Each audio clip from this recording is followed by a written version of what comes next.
The following is a commercial program paid in part by advertisers. The opinions and views expressed belong to its sponsors and are not those of Nexstar Broadcasting Incorporated, this station, or their affiliates or employees. Oh, there's something so real about living local, about the people and the places where we live. There's a pride around here that's been growing with the years, and I know without a doubt I'm not alone. Just look at all the reasons why we call this home. And I love living local. I got on two in the low country. Said I love living local.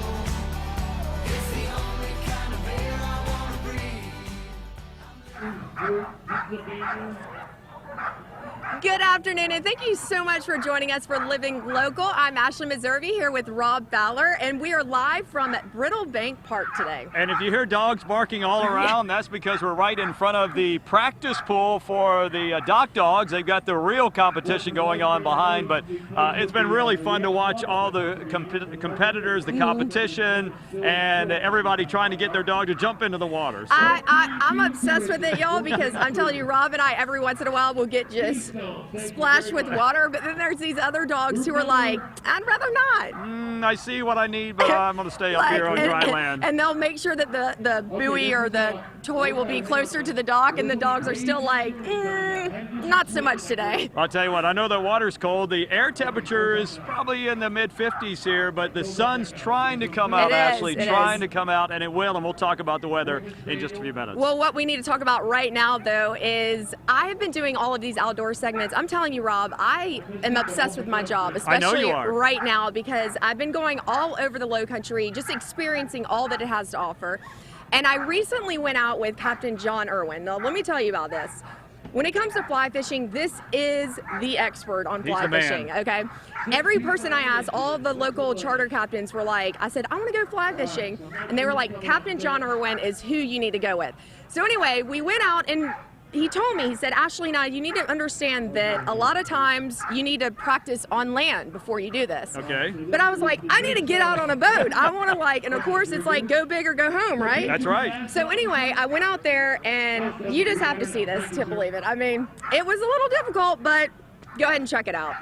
Been in Charleston for 20 years. We've had a family place at Kiowa and grew up fishing in the area, and I've traveled all around the world fly fishing and ended up here in right about 2000.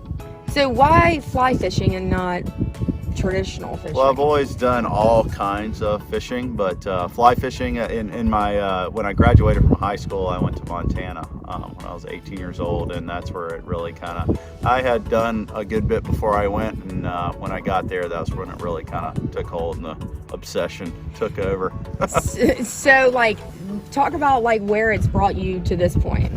You know, all the things that I dreamed of doing growing up, traveling places and seeing things. Fly fishing is such a travel destination type sport, and I love to get out there and go to new places and see new things. And it's just been, I can't believe I finally have ended up where I have and had the opportunity to travel to some of the most beautiful places and fish there. Fly fishing takes you to a lot of pretty places. So where does Charleston stack up when it comes to some of the other really amazing places you've been? Oh, that's a great question. A lot of people always ask, I get that a lot, where's your favorite place to fish? And this is my favorite place to fish. And why is that?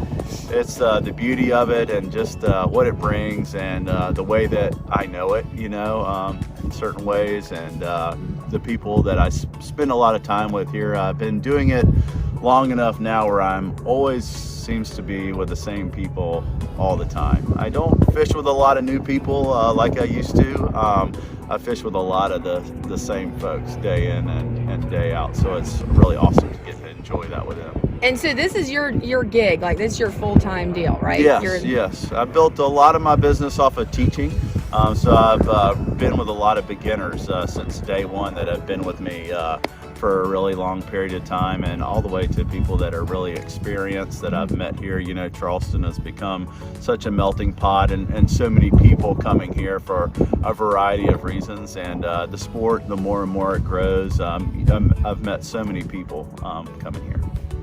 Kind of where do you see this going? I mean, let's say someone's watching this and they want to, are you taking people still on lessons? Are you pretty busy? Of course, absolutely. Last week I do a lot of individual one-on-one lessons, and then I also teach at Hatterall's Point Tackle in Mount Pleasant at Fin to Feather. We do a class this upcoming year. We're doing the classes quarterly, so basically about every 3 months you can contact Hatterall's. That class is 9 to 1. It's kind of a much more involved, not every last thing we serve you lunch, you kind of come all day, versus I do a lot of one-on-one, and the one-on-one stuff is more like about an hour at a time, because honestly, if you've never done it before and you're swinging the rod back and forth for an hour, it's pretty tiresome. It's like learning how to swing a golf club or a lot of different other kinds of sports, learning the fundamentals and progressing into actually going out and being good enough to catch fish. Usually about an hour at a time, as far as like just the casting element goes, is plenty. So this is going to be, I'm going to look like a nightmare doing it. You'll be surprised. All right, one more. Okay. Let's let that lay for a second. One thing that we need to make sure that we don't do is get things accomplished a lot with our wrist. I know. Go ahead and hold the rod. So right now we're getting the fundamentals accomplished, but we're doing it with our wrist. We want to get our forearm much more involved. So I'm going to cast with you one time. Let's just roll this out one time. All right. So here, here, here. Much better. All right, let's let this one fall in the water. Good.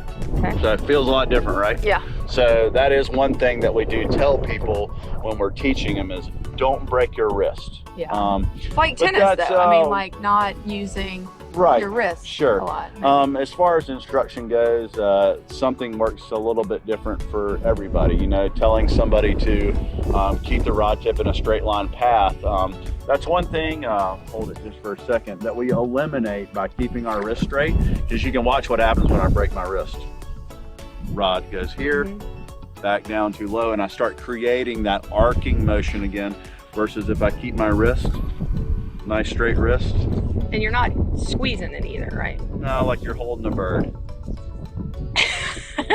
Baby. That's right. That's right. Like you're holding, don't put the death holding a baby bird. A lot of times in class, you look down and hadn't gotten to the guy at the end, and he's going like that. He's got the death grip on it. So doesn't need to be anything too intense, but keeping your wrist nice and straight.